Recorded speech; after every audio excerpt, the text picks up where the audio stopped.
Sir இதெல்லாம் உங்களுக்கு இதெல்லாம் கிடைச்சது பரவாயில்ல என்ன சார்? கடன் கடன் நோய் பகை நோய் அதே மாதிரி எப்படிங்க சார்? கடனுக்கு விளக்கம் சொல்றீங்க. 6ஆம் இடம் கடன் நோய் பகை நோய்னா எப்படி வரும்? அது எப்படி சார்? சூரியன் எந்த நட்சத்திரத்துல இருக்கு? சூரியனும் சந்திரனும் 6ஆம் பாவத்தில் இருக்குதா சார்? புரியல. கன்னி ராசியில என்ன நட்சத்திரம் இருக்கு? சித்திரை, உத்தரம், அஸ்தம். அப்ப சூரியன் சந்திரன் செவ்வாய். செவ்வாய் தான் நோயா? அப்ப நோய் யாருக்கு போய் ஜாயின் பண்ணுது? அப்பா அம்மா ஜாயின் பண்ணுது. அப்பாவோட ரத்தம் தான் பிள்ளை, அதனால பிள்ளைக்கு வந்துருது. அது வம்சாவளி. அப்ப புரியுதா? அதுக்கு பரிகாரமே நீங்க பாருங்க, அந்த வைத்தியம் அந்த குழந்தையோட ஜாதகத்துல தீராத நோய் வந்துச்சுன்னா, நீங்க காலையில சொன்னீங்க பாத்தீங்கன்னா அரசாணி காய் ஒண்ணு பழகி காயுது, அந்த காயை மடியில வச்சு என்ன நோய் குணமாகணுமோ அந்த நோய் குணமாகட்டுன்னு சொல்லி ஆதிசங்கர் பெரியவர் காஞ்சி பெரியவா சொன்ன பரிகாரங்கள். அந்த பூசணிக்காய பிள்ளைய ஒரு அடி பூசணிக்காய அப்படின்னு அந்த காலம் சொல்லி வச்சுக்கிறேன். பிள்ளைய அடிச்சு பார்த்தா எவ்வளவு வலிக்குதுன்னு தெரியாதா? அதனால ஒரு தடி எடுத்து பூசணிக்காய் மேல அடிச்சீங்கன்னா 5 நாளுக்கு இறமிச்சு பாத்தீங்கன்னா அந்த இடத்துக்கு மட்டும் கண்டி இருக்கும். அப்ப பூசணிக்காயில தான் பிள்ளையோட அடியை பார்த்திருக்காங்க. அதான் பிள்ளையோட அடி பூசணிக்காயோட அடி. அப்ப அந்த குழந்தைக்கு நோய் மாறிடுச்சு. கரெக்டுங்களா? அப்ப பூசணிக்காயில தான் தெரிஞ்சிருக்குது. அதனால அந்த பூசணிக்காயை மடியில வச்சு என்னோட உடம்புல இருக்கக்கூடிய எல்லா நோய்களும் இந்த பூசணிக்காய் வழியா போயிடும்னு சொல்லி அதுக்கு பேர் தான் பூ சனி. அத கர்மம். அதை போய் நீங்க செவ்வாய்க்கிழமை அன்னைக்கு காலையில 6 to 7 செவ்வாய் ஓரையில கோயில் வாசல் இருக்கிறவங்களுக்கு அவங்களுக்கு ஒரு வேஷ்டி விட்டு அவங்களுக்கு ஒரு பூசணிக்காய் எல்லாத்தையும் கொண்டு போய் அந்த வேண்டின பூசணிக்காயை நீங்க தாராளமா கொடுத்துட்டா உங்க கர்மம் அது டிரான்ஸ்பர் ஆகி அந்த போயிடும். அது வந்து நோய் குறைய ஆரம்பிச்சிடும். எப்படி? மஞ்சள் பூசணி. ஐயா கோயில்ல நீங்க எங்க வேணா கொடுக்கலாம். கோயில்ல நீங்க எங்க வேணா கொடுக்கலாம். அது இந்த ஆண்களா இருந்தா கொடுங்க, பெண்களா இருந்தா புடவை எடுத்து கொடுக்கலாம். ஆமா அப்படியெல்லாம் இல்லம்மா. கலர் சாயமான இப்ப வந்ததுதான். சார் கோவில்ல இந்த காவி கலர் ஒண்ணு, வெள்ளை கலர் ஒண்ணு இப்படி அடிச்சுட்டே போறாங்க. அது இன்னும் லாஜிக்கு.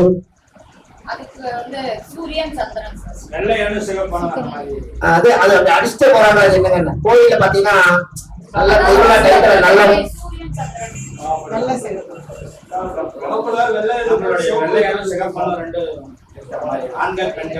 சார் கோயிலுக்கு போனா கணவன் மனைவி 2 பேர் பிரிஞ்சிருந்தா அவங்களுக்கு போய் கோயில்ல போய் விளக்கேற்றி பூஜை போட்டு சாமி கும்பிட்டு அந்த செவத்துல போய் மதுல சாஞ்சு உட்காரும் போது அங்க சுக்கிரனும் செவ்வாயும் இயங்குதா? அங்க கணவன் மனைவி சேர்த்து வச்சிருக்கிற அந்த செவத்துல அதுக்குள்ள ஆற்றல் இருக்குதுங்களா? அதனால அங்கேயே வந்து கணவன் மனைவி சேர்த்து வச்சிருக்கிறதுனாலதான் செவ்வாய்ங்கிறது காவி உடை, அதனால காவி அடிச்சிருக்காங்க. சுக்கிரனுங்கிறது வெள்ளை, மனைவியோட கண்ட்ரோல்.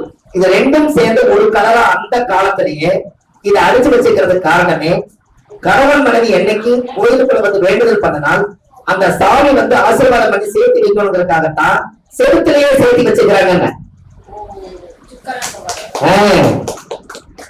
அப்புறம் லாஜிக்கா நீங்க எடுத்துட்டீங்கன்னா ஆணுக்கு வந்து உயிரணுக்கள் ஒரு வெள்ளையாகவும் பெண்ணுக்கு வந்து 2ஆவும் இருக்கிறது சேர்ந்துங்கிறதெல்லாம் அப்பாற்பட்ட பிரச்சனை. நான் சொல்றது என்னன்னா பரிகாரம் இயக்கி வச்சிருக்கிறதே கோயில்ல சுக்கிரனும் செவ்வாயும் தான் அங்க சேர்த்திருக்காங்க. நல்லா பாருங்க, மேசமாரோட வீடு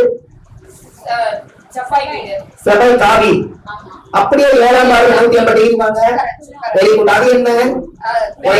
வெள்ளை. அப்ப சுக்கிரன் செவ்வாய் பாருங்க இருக்கா? அதை நீங்க பார்த்தோன்னே சுக்கிரன் செவ்வாயா தெரியுது. திருவிழா டயத்துல ரொம்ப பிரமாதமா செய்வாங்க. இதுல உங்களுக்கு ஒரு பரிகாரம் சொல்றேன். கணவன் மனைவி கருத்து வேறுபாடு ஏதாவது இருந்துச்சுன்னா அந்த வெள்ளை அடிக்கிறதுக்கு நீங்க கூட போய் அந்த சிறப்புக்கு நீங்க வெள்ளை அடிங்க, சுக்கிரன் செவ்வாய் சேர்த்து கொடுங்க. உங்க ஊருக்கு கணவன் மனைவி சேர்ந்துருவாங்க. எப்படி சார்? என்னைக்காவது ஒரு நாள் தான் அந்த வாய்ப்பு கிடைக்கும். கத்துங்களா? அன்னைக்கு நீங்க செய்யுங்க, கொடுங்க சார். நான் அடிக்கிறேன்னு சொல்லி அடிச்சு விடுங்க, கொஞ்சம் சுண்ணாம்பு கலக்கி கொடுங்க. இது எல்லாரும் கண்டிப்பா. அம்மா நீங்க என்னெல்லாம் புண்ணியம் பண்றீங்களோ அதெல்லாம் புண்ணிய கணக்குல வச்சு நீங்க நம்ம குடும்பத்துக்குள்ள நீங்க சேர்த்துக்க.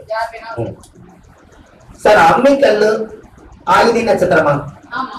அதுல மேல இருக்கிற கல்லு போய் வருது, கீழே இருக்கிற கல்லு நிக்குது.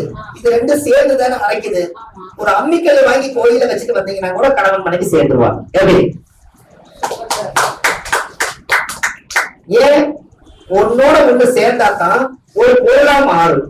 கரெக்டுங்களா? ஒரு தலையை கொடுக்குறீங்க, அதை அரைச்சு கீழையாட்ட ஆகணும்னா ஒன்னோட ஒண்ணு அரைக்கணும்னா நெகு நெகுன்னு அரைக்கணும்னா அவங்க 10 விரலை அணைச்சு இப்படி பிடிப்பாங்க. அதை பிடிச்சு அம்மையில அரைக்கிறாங்க. அப்ப அந்த ஜாதகத்துல அம்மையில அரைக்கும் போது உங்களுக்கு ஆணும் பெண்ணும் சேருது. அதனுடைய லாஜிக் தான் அந்த காலத்துல அம்மியில அரைச்சு குழம்பு வச்சு புருஷனுக்கு பிரசவம் போட்டாங்க. நல்லா தானே வாழ்ந்தாங்க. சார் சொல்லுங்க.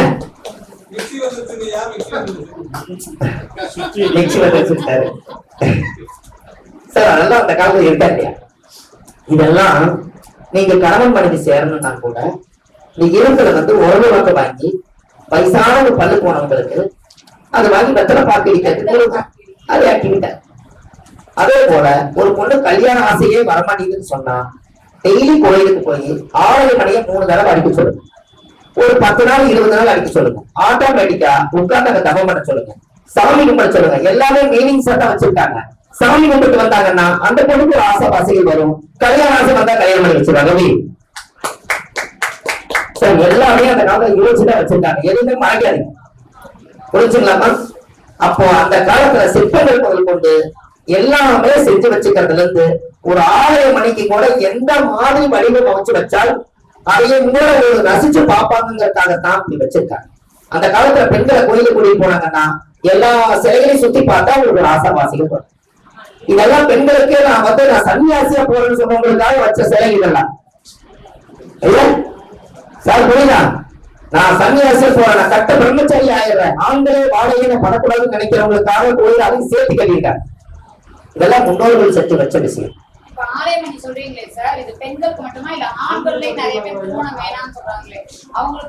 அது கோயில் இருக்கக்கூடிய சிற்பங்களையும் அது மாதிரி இருக்கலாமா?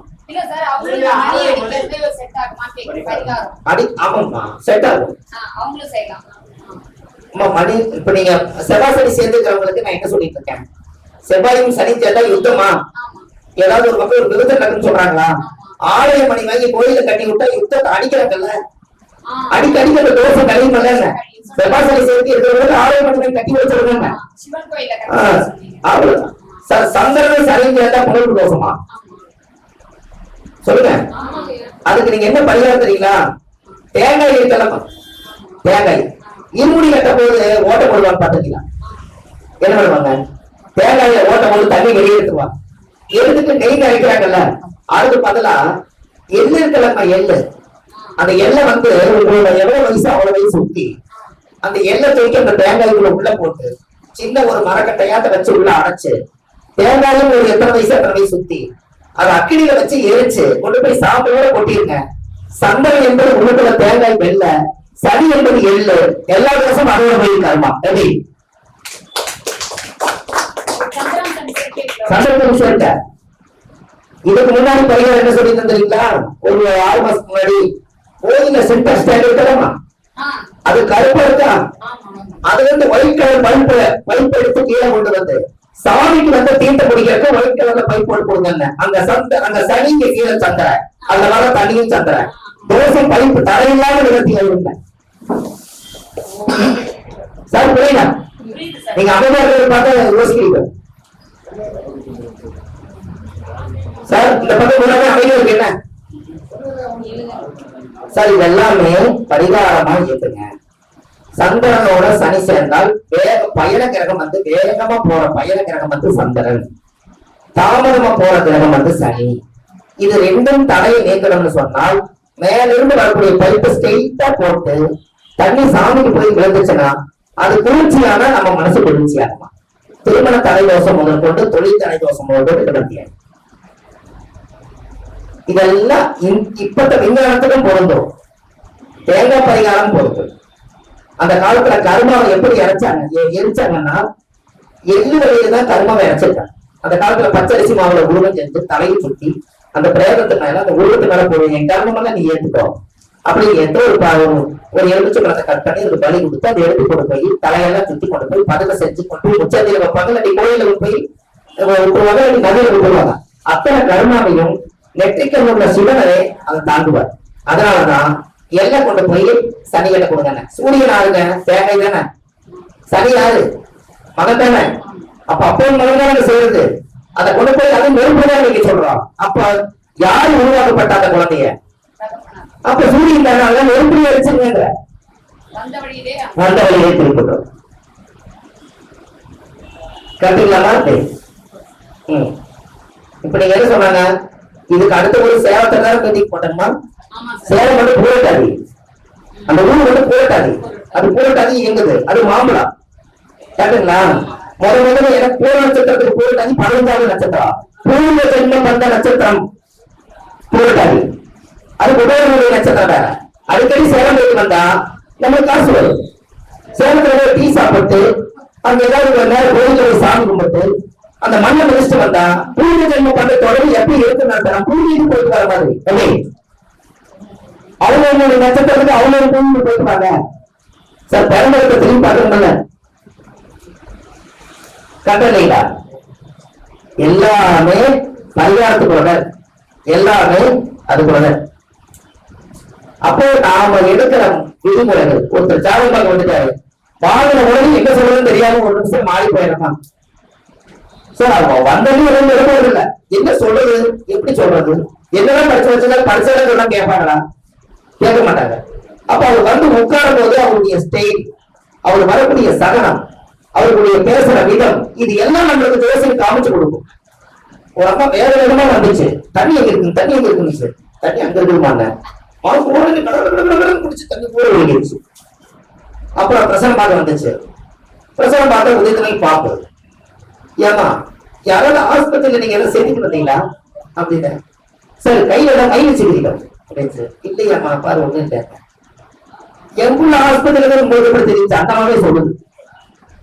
நான் சொன்னேன் எதை வச்சு கண்டுபிடிச்சீங்கன்னு அது எனக்கு கிடைச்சு. அம்மா நீ குடிச்சு விஷத்தை குடிச்ச மாதிரி குடிச்ச, அதனாலதான் யார் விஷம் குடிச்சான்னு கேட்டேன். புரிஞ்ச உங்களுக்கு? ஆஸ்பத்திரியில நம்ம குடிச்ச சகலம் என்ன, விஷத்தை வேகமா கடற்கரை குடிச்சு தண்ணியில ஒரு மாதிரி குடிச்சோம். நீ இது குடிக்கிறது எப்படி குடிப்பாரு, தண்ணி அப்படி குடிக்க மாட்டார். அப்ப சகலம் கடவுள் காமிச்சு கொடுக்குறாரு. இப்படி ஒண்ணு விஷம் குடிச்சு நம்ம ஆஸ்பத்திரியில படுத்திருக்குது, துளசிக்கே காமிச்சு கொடுக்குதுங்க அந்த சகலம். அப்ப இதை நம்ம உணரணும் அல்ல, அந்த மாதிரி தண்ணி குடிக்குது, அதை போய் யாராச்சும் பண்ணணும்னு நினைச்சா அது எப்படி சாத்தியம்? வரும்போது மல்லிகைப்பூ வாடி வர்றாங்க, புருஷனோட பிரச்சனை வாடித்தான் இருக்கு. வெத்தலை கொண்டு வர்றாங்க, எல்லா பக்கமும் ஓட்டையா இருக்குது, வாழ்க்கை பின்னமா இருக்குது, பார்க்க மறந்துட்டு மாட்டாங்க, குழந்தைங்க சக்தி கம்மியா இருக்குது. இதெல்லாம் நீங்க எடுங்க யோசிக்கிறேன். அந்த அம்மா கிழிஞ்ச புடவை கட்டிட்டு வந்திருக்காங்க, அவங்க வாழ்க்கையில சுக்கரனே நேசமா இருக்குது, சுக்கரன் தான் துணி, கிழிஞ்சது கட்டி இருக்கிறாங்க, நம்ம கண்ணுக்கு தெரியும். அதையும் ஆராய்ச்சிக்குள்ள கொண்டு போறோம். அவங்க வரும்போது கிடைக்கிறதா வாழ்நாள் முழுவதும் இருக்கிற பிரச்சனை. ஒரே நாள் ஸ்கேன் பண்றதுன்னு இல்ல, அவங்க வரும்போது அதெல்லாம் காமிச்சு கொடுக்கும். அந்த அம்மா கொண்டு ஒரு ஜாதகத்தை கையில கொடுக்கறதுல இருந்து, ஜாதகத்தை வந்து கீழே விழுகிறதுல இருந்து, நீங்க எல்லாத்தையும் ஆராய்ச்சி பண்ணுங்க. அதுக்குள்ளேயே ரகசியம். நம்ம ஜாதகம் பார்க்க வரும்போது உட்கார முறையில நாங்க அப்படியே கணக்கு போடும் போது லைட்டா பார்ப்போம். லைட்டா பார்க்கும்போது அந்த அம்மாவுடைய அந்த எண்ணங்கள் எதுல துடிக்கிறாங்கிறது தெரியும். நீங்க ஒண்ணும் வேண்டாம், அவங்க என்ன பிரச்சனைக்கு வந்துக்கிறான்னு உங்களுக்கு தெரியணும். வெறும் ராசி கட்டத்தை 12 கட்டப்போம், நீங்க போடாதீங்க, இப்ப போடாதீங்க. அவங்க அம்மா வரப்போகுது, இந்த 12 கட்ட போட்டுட்டு வேணாம் அந்த அம்மா கையில கொடுத்துருங்க. நம்மளுக்கு பேசுனது நம்மளுக்கு தெரியுமில்ல. நீங்க அந்த அம்மா கையில ஏதோ ஒரு இடத்துல தொடுகுறி சாஸ்திரம் மாதிரி இந்த பேரம் எடுத்து ஏதோ ஒரு இடத்துல ஒரு ஓம் போடுமான்னு சொல்லுங்க. அந்த அம்மா 5ஆம் பாவத்துல ஓம் போடு, பிரச்சனை 5ஆம் பாவம் தான் நீங்க தெரிஞ்சு. அப்ப டைரக்டா போய் எல்லாமே விஷயத்துக்கு சார்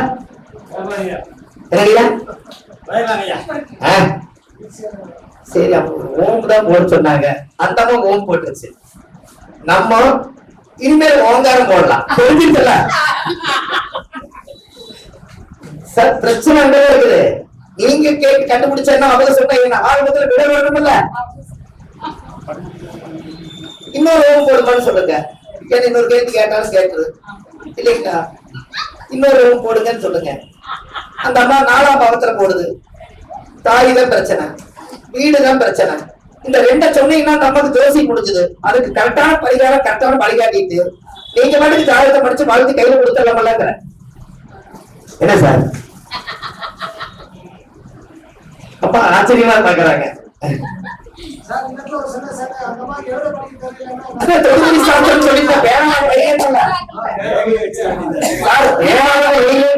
எல்லா ஆராய்ச்சியில இருக்கீங்க சார். தொடுகுடி சாஸ்திரம் அந்த காலத்துல இருந்துச்சா இல்லையா? மறந்துட்டோம். சாஸ்திரத்தை என்னைக்கு வாழப்படுங்க. தொடுகுடி சாஸ்திரம் இருக்கா இல்லையா? அந்த காலத்து சார் அந்த ஒரு அந்த இது அல்லங்கம்மா, இந்த ஓலச்சுவடியில ஒரு அம்மா வருவாங்கல்லங்க, ஒரு பாத்தீங்களா சார்? பாத்தீங்களா? வீட்டுக்கு வந்து என்ன அந்த அம்மா கத்துன்னு பார்த்தா பாவமா ஒரு 3 விஷயம் சொல்லணுங்க. அந்த அம்மா பார்த்தோன்னே ஒரு ஆணி எடுத்து ஒரு தொடுகுடி சாஸ்திரம் ஒரு ஓலையில குத்துவாங்க. அந்த ஓலையை விரிச்சு வச்சு ஒரு படம் சொல்லுங்க, தொடுகுடி சாஸ்திரம் தானே. அந்த அம்மா இந்த தொட்டு வச்சுன்னா ஒரு பாம்பு இருக்கு, அம்மா உங்களுக்கு 4 தோஷம் இருக்குன்னு நம்ம சொல்றோம். எந்த வெளியில பண்ணாலும் சொல்லி ஜெயிக்குதா இல்லையா? அப்ப தொடுகுடி சாஸ்திரம் நம்ம மறந்துட்டா இல்லையா? நீங்க ஒன்றும் வேண்டாம், இப்படி நீங்க சொல்லிட்டீங்க. உங்ககிட்ட 12 பலகர பாசி இருக்கா இல்லையா சார்? பலகர சோழி இருக்குல்ல, எனக்கு இந்த சோழி 2 பிரிச்சு என் கையில ஒரு கொடுப்பான்னு சொல்லுங்க. அந்த அம்மா 4 குறிச்சுன்னா 4 பிரச்சனை கொடுத்துதான் சார். சோழி 12 சோழி கையில கொடுத்துருங்க, எனக்கு ஒரு சோழி எடுத்து கொடுப்பான்னு சொல்லுங்க. அந்த 12 சோழியில எத்தனை சோழி கொடுக்குது? 4 சோழி கொடுக்குது. 4 பிரச்சனை கரெக்டுங்களா? 5 சோழி கொடுத்தா 5ஆம் பாவம் பிரச்சனை. 3 முறை கொடுங்க, திருப்பி திருப்பி 4 வருது பாருங்க, 4 உட்காந்துங்க. அங்கே குடிச்சீங்க என்ன எத்தனை கொடுக்குது? நம்ம கிட்ட கொடுத்தது கர்மா. அந்தமா வச்சது வந்து மிச்சம்.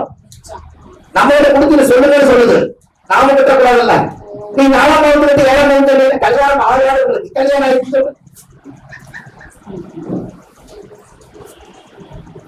புரிஞ்சவங்களுக்கு அப்போ இப்படி எல்லாம் ஜோசியத்தினை கூட இதெல்லாம் வாய் பிரசன்னம், 10 விரலுடைய பிரசன்னங்கள், இப்படி எல்லாம் நீங்க சொல்லலாம். நீங்க ஒன்றும் வேண்டாம், 12 வெத்தலை கொண்டு வாங்க. 12 வெத்தலையில ஒரு வெத்தலையில் 12 ரூபாய் படிக்க முடியுமா சார்? ஒரு வெத்தலையில 12 ரூபாய் படிக்க முடியுமா? வேணா இருக்க சொல்லியிருப்பேன், இருக்கா? வேண்டாம் வேண்டாம் வேண்டாம்.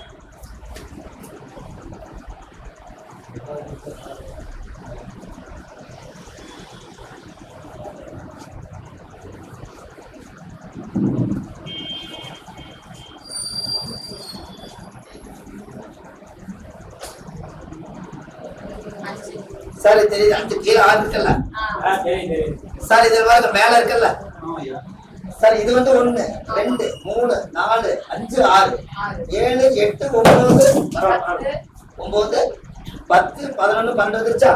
அப்ப 12 பாவம் இருக்குதா? இந்த இடத்த பிரிச்சு இது 12ஆ மாத்திட்டு எந்த இடத்துல ஓட்டை இருக்கோ அந்த இடத்துல பிரச்சனை நம்ம கொண்டு வந்தது. 10 வெத்தலையில 12 வெத்தலையில ஒரு வெத்தலை எடுத்து கொடுங்கன்னு சொல்லுங்க. எடுத்து கொடுத்த வெத்தலையில இந்த இடத்துல ஓட்டை இருந்தா 10ஆம் பாவம் தான் பிரச்சனை. இங்க 7 இருந்தா 7ஆம் பாவம் தான் பிரச்சனை. 5 இருந்தா குழந்தை தான் பிரச்சனை. ஒரு வெத்தலையிலே நீங்க தோசி சொல்லிடலாமே, எப்படிங்க ஐயா?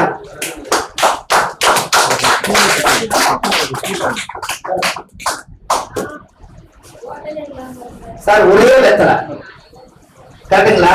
அந்த ஒரு வெத்தலையிலேயே 12 பாவத்தீங்க, 12 கொண்டு வர சொல்றீங்க. 12 வெத்தலையில அந்த அம்மா அந்த 12 வெத்தலை கொண்டு வந்ததே கர்மாதான் சார். ஒரு 5 நிமிஷம் கரையாம இருங்க, குடிக்க போறேன். எனக்கு சார் ஒரு 5 நிமிஷம் சார். 12 வெத்தலையை கொண்டு வர்றது கர்மா, அவங்களே வாங்கிட்டு வந்து எவ்வளவு வேணா வெத்தலை வாங்கிட்டு வரட்டும். நீங்க 12 சொல்லி கொடுக்காதீங்க. வெத்தலை வந்து இருக்கிறார், பாக்கு தான் குலதெய்வம். பாக்கு கம்மியாகி இருந்து வெத்தலை அதிகமா இருந்தா பாக்கு கம்மியா இருக்கிறதுனால குலதெய்வ சக்தி அந்த வீட்டுல கம்மி. பாக்கு அதிகமா இருந்து வெத்தலை கம்மியா இருந்தா அவங்க வாழ்ற இருப்பு இருந்தா கம்மி. இதை மறந்துடக்கூடாது. குலதெய்வம் தான் பாக்கு. பாக்கு கம்மியா இருந்தா குலதெய்வ சக்தி இந்த வீட்டுல கம்மி. அவங்களைத்தான் நீங்க குலதெய்வ பொங்கல் சாயம் கூட பவர் கொண்டு வரும். பிரசன்ன பார்க்க வரும்போது நான் பார்க்கவே மறந்துட்டீங்கன்னு சொன்னாங்கன்னா குலதெய்வம் உங்களுக்கு தெரியலன்னு அர்த்தம். ஏன்னா விட்டுட்டு வந்துட்டாங்கல்ல. அதே போல அந்த அம்மா ஒரு நிமிஷம் எழுதாதீங்க. பாக்கு வந்து பேக்கெட் பண்ணி கொண்டு வருவாங்க, ரோஜா பாக்கு மாதிரி பேக் பண்ணி. அவங்க உடைச்சு வச்சாங்கன்னா, அவங்க உடைச்சு வெத்தலை மேல வச்சுட்டாங்கன்னா உலகத்துக்கு எப்படியும் பாகு கம்மியா இருக்க பார்த்து பலன் சொல்லிருங்க. அவங்க பாங்கிட்டோட உலகத்தை வச்சுட்டாங்கன்னா அவங்க குலதெய்வத்தை கூட்டி ரொம்ப நாள் ஆச்சு, இன்னும் தொடக்கலையும் சொல்லுங்க. ஓகே சார், அதெல்லாம் கொடுக்குறாங்க. நீங்க நம்ம கிட்ட ஜோசியர்கிட்ட கொடுக்கும்போது சொல்றேன். இல்ல சார், அதான் ஜோசியத்துக்கு தரப்பையும் நீங்க பாக்கு பிரிக்கலன்றதுக்கு சொல்றீங்க இல்லையா, சில பேர் அந்த நாரே பிரிக்காம கொடுக்குறாங்க சார். அதான்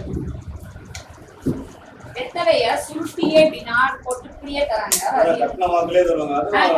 கட்டின பாக்குல கொடுக்குறாங்கம்மா. அவங்க உடைச்சு நம்ம கையில கொடுக்கறீனாலே குலதெய்வத்தை பேக் பண்ணிட்டீங்கல்ல. குலதெய்வத்தை மூச்சு விட முடியல, அதுக்கு அது வெளியிலேயே வரலையே சாமி. புரியுதுங்களா? நீங்க தாம்பூல பிரச்சனை எங்க ஊர்ல கொண்டு வந்தாங்க வச்சுக்கோங்க. வெத்தலை பாக்கு பூப்பழம் ஆப்பிள ஆரஞ்சு மாதுளம்பழம் திராட்சை எல்லாம் கொண்டு வருவாங்க. கொண்டு வரும்போது வெத்தலை அந்த தட்டை பார்த்தோம்னாலே அந்த சாமியோட உடம்புல என்னென்ன பொருள் இருக்குது இல்லைன்னு இதை பார்த்து சொல்லிடலாம்.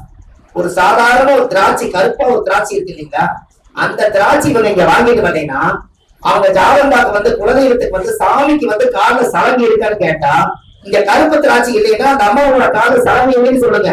எப்படி கருப்பு திராட்சை சலங்கையா? சங்கிலி தெரியுங்களா? சலங்கை ஆடுவாங்கல்ல, ஜக்கு ஜக்கு ஜக்கு ஜக்குன்னு. அப்ப இங்க சலங்கை என்ன காமிக்குது? கருப்பு திராட்சை காமிக்குது. இவங்க வாங்கிட்டு வந்த அத்தனை பழத்திலும் திராட்சை பழம் இல்லைன்னா அந்த அம்மாவுடைய காலில சலங்கை இல்லாம உட்கார்ந்து சாமின்னு சொல்லுங்க. போய் பார்த்தா கரெக்டா இருக்கு. கொலுசு இருக்கிறத காது அந்த அம்மா காலில. புரியுதுலாமா? ஒவ்வொன்றுக்கும் ஒரு அர்த்தம் இருக்கு. இதெல்லாம் ஒரு நாள் இன்னொரு வாய்ப்பு கிடைக்கும் போதெல்லாம் இந்த மாதிரி விஷயங்கள்லாம் வாய்ப்பு கிடைச்சா ஐயாவோட அனுமதி, அவங்க கோசலாமா அவங்க அம்மாவோட அனுமதி, நம்ம சிவகுமார் ஐயாவோட அனுமதி தான் மீண்டும் மறுபடியும் இந்த நாமக்கலுக்கு நாங்க வருவோம். சரிங்களா? கண்டிப்பா வந்து உங்களுக்கு இன்னும் அப்டேட் தான். எங்களோட இப்ப இந்த பையனை விட்டு அடுத்த பையனுக்கு போயிடுவோம். நீங்க அடுத்தது இவங்க அம்மா தான் கிறிஸ்துவனி அம்மா தான் சொல்லிட்டு இருந்தாங்க. எல்லாத்துக்கும் போய் எங்க ஊருக்கு அங்கே இருக்கிறீங்களா, நான் நீங்களும் போடுங்கம்மா, ஒரு 50 பேர் 100 பேர் வந்தா நான் வருவேன்னு சொல்லியிருக்கேன். அதெல்லாம் எந்த எதிர்பார்ப்பெல்லாம் ஒண்ணும் இல்லை. சும்மா வந்து ஒரு நாள் ஸ்பெண்ட் பண்றோம். நம்ம வேலை ஒரு நாள் இல்லைன்னா 29 நாள் சம்பாதிக்க போறோம். அதனால அதெல்லாம் நிறைய கிடைக்கும். இன்னும் நிறைய அப்டேட் 1330 பரிகாரம் இது அப்டேட். இப்ப நான் பேசுறதெல்லாம் மொழிபெயர்த்ததெல்லாம் ஒரு புக் வெளியில மட்டும் எவ்வளவு நல்லா இருக்குங்க. என்ன சார், இவ்வளவு நம்ம பேசிட்டோம். இதெல்லாம் பிரபஞ்சம் போயிருச்சு. இதெல்லாம் ஒரு புக் வெளியில வந்தா அது இன்னும் சந்தோஷமா. அதுதான் அம்மா காலையில புக்கு ஐயா நம்ம பேசுறீங்க செல்வராஜ் ஐயா வந்து நீங்க போறீங்கன்னு சொன்னாங்களாமா. இப்படி ஒரு அற்புதமான இந்த எளிமையான புக்கெல்லாம் உலகத்துக்கு வந்தா எல்லா ஜோசியர் வீட்லயும் ஒரு திருக்குறள் இருக்கிற மாதிரி 1330 பரிகாரங்கள் உங்களுக்கு இருந்துச்சுன்னா அவங்க ஜாதகம் பார்க்க வந்த என்ன கேள்வி கேட்டாலும் அந்த கேள்விக்கு உண்டான போய் அந்த புக்கு இருக்கிற பலன் சொன்னீங்கன்னா நீங்க பெரிய ஜோசியர்.